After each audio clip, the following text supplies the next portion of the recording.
મોટી ખબર, ભાજપે વધુ ઉમેદવારની યાદી જાહેર કરી છે, જેમાં વડોદરા કોર્પોરેશનના ઉમેદવારો જાહેર થઈ ગયા છે।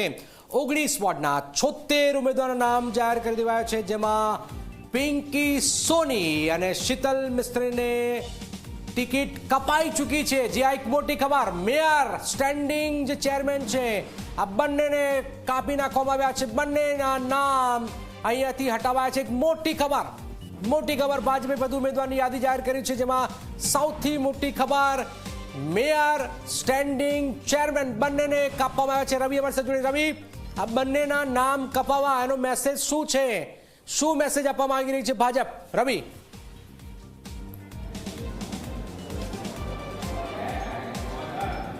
જનક, હું તમને કહું કે ભારતીય જનતા પાર્ટીએ વડોદરા મહાનગરપાલિકાના ઉમેદવારોની જે યાદી જાહેર કરી છે તેમાં માત્ર 2 હોદ્દેદાર નહીં પરંતુ કોર્પોરેશનના વર્તમાન જે 5 હોદ્દેદાર હતા તે તમામની ટિકિટ કાપી છે, જેમાં મેયર પિંકી સોની, સ્થાયી સમિતિના ચેરમેન ડોક્ટર શીતલ મિસ્ત્રી, ડેપ્યુટી મેયર ચિરાગ બારોટ, શાસક પક્ષ નેતા મનોજ પટેલ અને દંડક શૈલેષ પાટીલ, આ 5ની ટિકિટ કાપીને એક મેસેજ આપી દીધો છે કે જો તમે કોર્પોરેશનમાં તમને હોદ્દો આપ્યો છે, ચૂંટાઈને લાવ્યા છે અને તમે પાર્ટી સંગઠન પ્રમાણે કોર્પોરેશનનું બોર્ડ નહીં ચલાવો તો તેમને રિપીટ કરવામાં નહીં આવે, અને તે કડક સંદેશો આપ્યો છે। તે ઉપરાંત જો વાત કરવામાં આવે તો અનેક મોટા માથાઓને કાપી નાખવામાં આવ્યા છે, જેમાં વોર્ડ નંબર 2માંથી જો વાત કરીએ તો મહાવીરસિંહ રાજપુરોહિતની ટિકિટ કાપવામાં આવી છે। વોર્ડ નંબર 3માંથી તમામ જે નવા કાઉન્સિલરોને આપવામાં આવી છે, રૂપલબેન મહેતાની ટિકિટ કાપવામાં આવી, ડૉક્ટર રાજેશ શાહની ટિકિટ કાપી નાખવામાં આવી।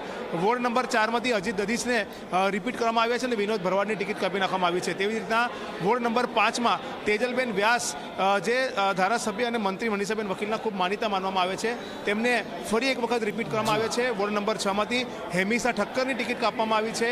વોર્ડ નંબર 7માંથી મનોજ પટેલ, બંદી શાહ, આ તમામની ટિકિટ કાપી નાખવામાં આવી છે। ભૂમિકા રાણાની ટિકિટ કાપવામાં આવી છે। વોર્ડ નંબર 8માંથી 2 મહિલા કેન્ડિડેટ છે, બંનેને ફરીથી રિપીટ કરવામાં આવે છે, રીટાબેન આચાર્ય અને મીનાબા ચૌહાણ। વોર્ડ નંબર 9માંથી શ્રીરંગ આયરને ફરીથી ટિકિટ આપવામાં આવી છે। વોર્ડ નંબર 10માંથી નીતિન ડોંગાને સતત 3જી વખત ટિકિટ આપવામાં આવી છે, નવનીબેન સ્ટેમ્પલ અને બીજી વખત ટિકિટ આપવામાં આવી છે। બ્રિજેશ કાપડિયા એક નવો ચહેરો અને મમતાબેન વ્યાસ, જે 30 વર્ષથી સંગઠનમાં કાર્ય કરતા હતા, તેમને ટિકિટ આપી છે। વોર્ડ નંબર 11માં વાત કરીએ તો નરવીરસિંહ ચુડાસમાને ફરી વખત ભારતીય જનતા પાર્ટીએ રિપીટ કર્યા છે। તેમની સાથે વોર્ડ નંબર 11માં અર્ચનાબેન પટેલ કે જેઓ ખૂબ લાંબા સમયથી સંગઠનમાં કામ કરી ચૂક્યા છે, તેમને ટિકિટ આપી છે। વોર્ડ નંબર 12માં જે સ્મિત આરદેસાને ફરીથી રિપીટ કર્યા છે, રીટા સિંહને। રવિ, સવાલ એ છે કે આ જે ઘટનાક્રમ થયો, શું ભારતીય જનતા પાર્ટી વડોદરામાં કોઈ બળવાના સંકેત ખરા? કારણ કે મોટાભાગની ટિકિટો કપાઈ છે આનાથી।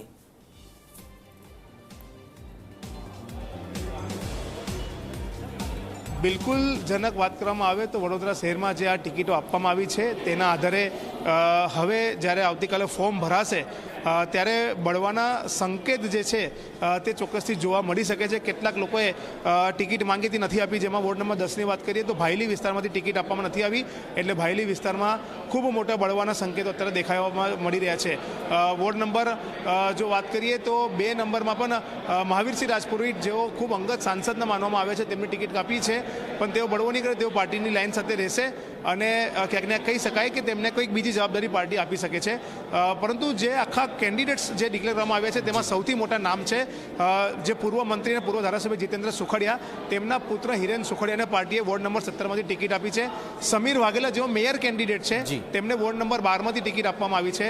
તેવી જ રીતના દલસુખ પ્રજાપતિ, જેઓ વડોદરાના પૂર્વ મેયર, પૂર્વ ધારાસભ્ય રહી ચૂક્યા છે, ધન કુબેર વડોદરા શહેર માટે એ કહેવામાં આવે છે, તેમના જે ત્રીજા પુત્ર છે, વિષ્ણુ નહીં, રાજેશ નહીં, પરંતુ ત્રીજા પુત્રને ટિકિટ આપવામાં આવી છે।